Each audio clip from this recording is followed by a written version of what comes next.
Hi, I'm Sam from Hartland College, and today's chapel talk is given by Dr. Emerson on the topic of cancer and immunity. We hope you'll be blessed. Anyway, these are the lectures that we give to our lifestyle patients when they come in. We have many on things like diabetes, high blood pressure, weight control. We also have things on cancer. It turns out there's a lot of emphasis now on strengthening the immune system to help fight cancers. They're also looking at ways in the mainstream medicine to use the immune system to fight cancers. And what we want to look at today is one of God's natural ways of strengthening the immune system, but not only strengthening it, turning it on. Now, this is on fever. Have I talked about fever here before? No, okay. I'm trying to keep track of ones I've given you and ones I haven't here. We're going to look at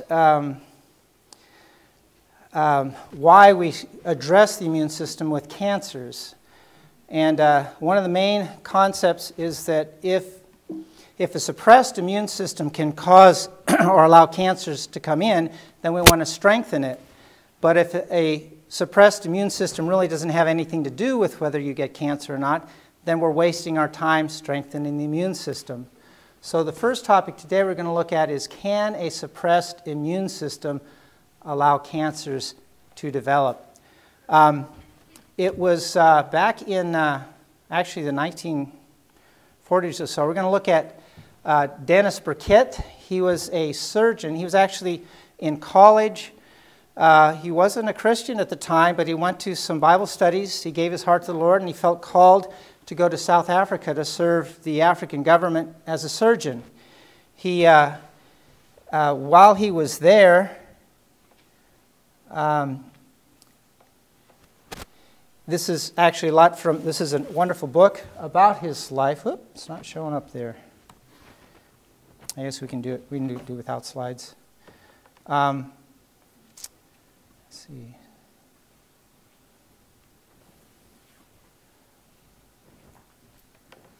I don't know.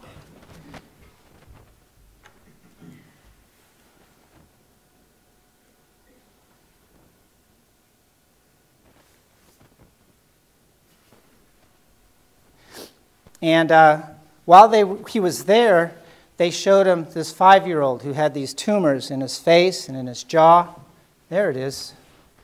Okay, let me just get it off of mirroring and instrument.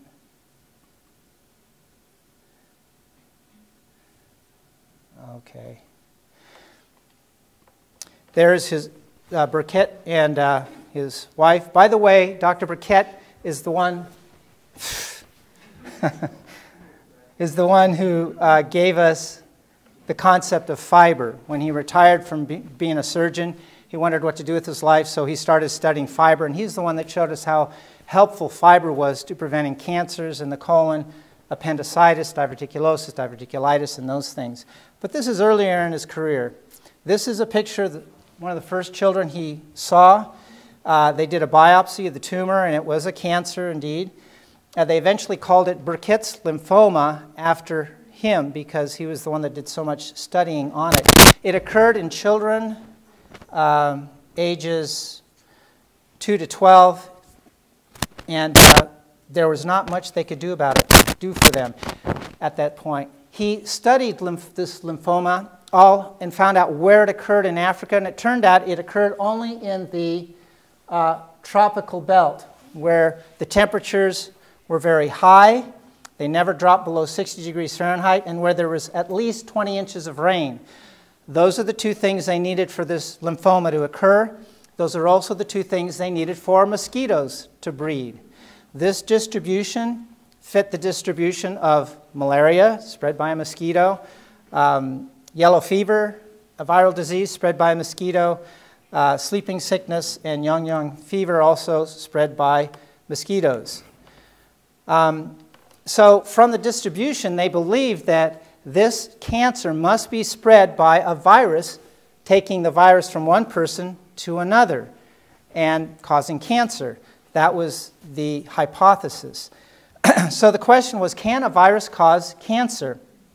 Well, to find out, we actually go back in history look at our understanding of viruses. The first person to actually describe the probable existence of a virus was actually Louis Pasteur. When he was developing the anthrax vaccine, he could see the bacteria under the microscope, but when he was developing the rabies vaccine, he couldn't see the bacteria. And he concluded it must be an organism infinitesimally small.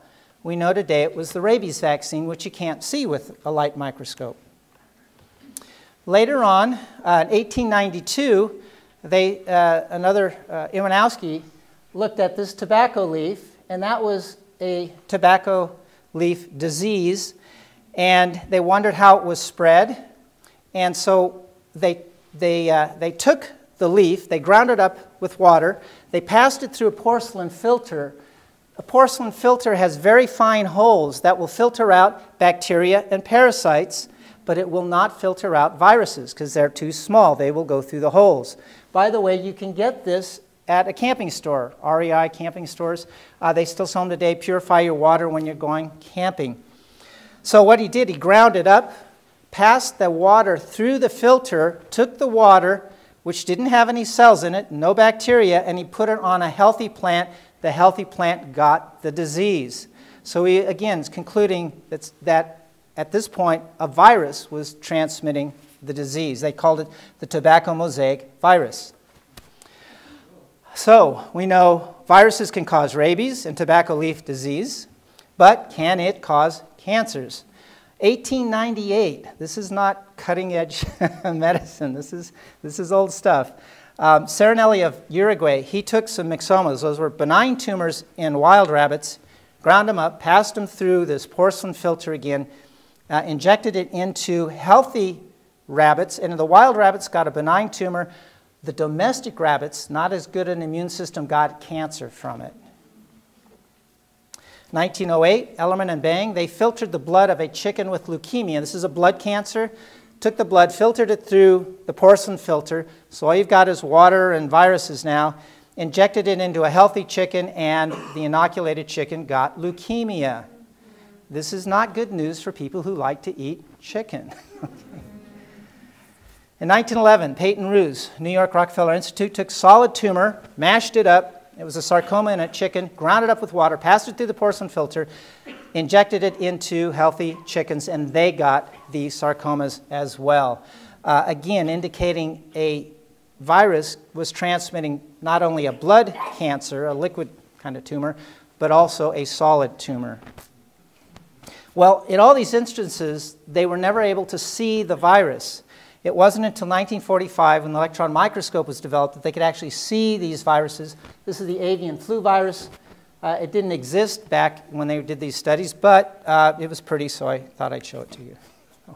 Can we see the viruses in cancer cells? In 1946, they took a Rous sarcoma cancer. They looked at it under the microscope, and in the cells, they could see tiny little particles in the cells, and they believed these were the viruses causing the cancer. It wasn't until 1956 that Anthony Epstein definitely identified these little tiny particles as the Rous sarcoma virus. 1957, some other researchers were able to induce parotid tumor virus into mice and rats and hamsters and cause cancers. Now, up until 1962, they had shown that viruses could definitely cause cancers in animals, and you could transmit it from one animal to another. No one had yet shown the transmission of a human cancer from one person to another. And so now the race was on to be the first to discover a human virus causing cancers. And with the distribution of Burkitt's lymphoma in the mosquito belt, they felt this was the most likely candidate for being a virus transmitting a cancer. There was more evidence that indicated that it was viral transmission. They found that 2 places in tropical Africa where you would expect to see Burkitt's lymphoma, they didn't find it. These were Kinshasa and Zanzibar. They were the only 2 places in tropical Africa that had eradicated malaria by getting rid of the mosquito. You get rid of the mosquitoes, you get rid of Burkitt's lymphoma. It seemed like, again, more evidence was mounting. In Uganda, on the equator, they found that where malaria was intensive, lymphoma was intensive, and vice versa. Finally, in 1964, Dr. Epstein, he grew with Burkitt's lymphoma cancer cells, and he found them to be full of the viral particles. And he eventually called it Epstein-Barr virus. Has anyone heard of that virus? Yeah. Okay, well, so he definitely showed that this virus was causing Burkitt's lymphoma. And they found all the children that had Burkitt's lymphoma had antibodies to Epstein-Barr virus. And they concluded that the virus caused the cancer. So you think, okay, case closed? Well, you'd like to think so, but it wasn't. Something happened. They ran into a problem because they found that about 85% of healthy Americans also had antibodies to Epstein-Barr virus. So that question came up then. What is going on here? Does it cause cancer or doesn't it? Another way of asking the question is, what causes Epstein-Barr virus? What triggers it to cause cancer in some people and go unnoticed in other people? Then, while contemplating this, they made a fortuitous discovery. 1967, Tony Epstein's young technician, Elaine Hutkin, became ill with a fever. She had sore throat and large lymph nodes in the neck. Later, she got a rash. They tested her for antibodies. Previously, the Epstein-Barr virus antibody was negative, meaning she had never been exposed to it. Now, after the infection, it was positive. They had just seen what an acute infection of Epstein-Barr virus looked like, and when she saw her private physician, he diagnosed her with infectious mononucleosis. Now we've got another problem. Does Epstein-Barr virus go unnoticed? Does it cause mononucleosis, or does it cause Burkitt's lymphoma? Because it could cause all three. Yale doctors then confirmed that Epstein-Barr virus did indeed cause mononucleosis. So finally, they came up with some more information which helped them start putting the pieces together. They found the trigger that would cause Epstein-Barr virus to cause cancer. People in Burundi and Rwanda were migrating up to Uganda. And as they were in a place where there was no malaria, and they moved to a place where malaria was heavy. And when they did that, all of a sudden they started getting Burkitt's lymphoma. And they were getting it at an older age. This suggested that getting malaria initiated the cancer. What was happening was that as soon as they got malaria, it would become a chronic infection for them, and their immune system was so busy keeping the malaria parasites down, it didn't have anything left to fight the Epstein-Barr virus, and so it developed into Burkitt's lymphoma.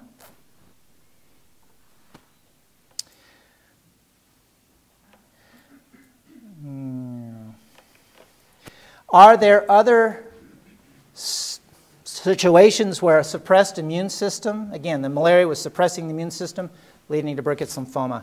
Are there other conditions which suppress your immune system and increase your risk of cancer? Yes, you've heard of HIV, AIDS. It's the AIDS virus. When it goes into the system, it destroys the CD4, the T lymphocytes. Those are your immune system cells. When they are suppressed, you now have an increased risk of getting cancers. And this is one way that if a person gets one of these certain cancers, they then worry about they may have AIDS. Kaposi sarcoma, non-Hodgkin's lymphoma, cervical carcinoma, those are just a few of the cancers that are greatly increased when you have a suppressed immune system from HIV. And lastly, you have organ transplants. If you have a person that needs a kidney, he gets a kidney transplant from one person to another. The immune system in that person receiving the kidney is going to say, I don't recognize this kidney. We got to get rid of it. It's an invader, and it will attack the kidney, destroy it, and get rid of it. So to prevent that from happening, we deliberately suppress the immune system with drugs. When we do that, guess what happens to the cancer rate? cancer rates go up. And we have a list of about, 20 different cancers which are dramatically increased incidence in people who have a suppressed immune system because they received an organ transplant. Okay, so what we've done is we talk about ways to strengthen the immune system. Phytochemicals and antioxidants can help strengthen the immune system. We do this at our Lifestyle Center. We also, and we do a vegan diet with no free oils. Fresh pressed juices. We give fresh pressed juices to give the phytochemicals from plants because that strengthens the immune system. Typically, Gerson therapy has noted this for over 80 years. 6 to 8 weeks or so, people that are on fresh pressed juices that have cancer will get a healing reaction. Their immune system is now strengthened. It starts attacking the tumor, and they get an inflammatory reaction. They'll feel some fever, chills, nausea, tiredness.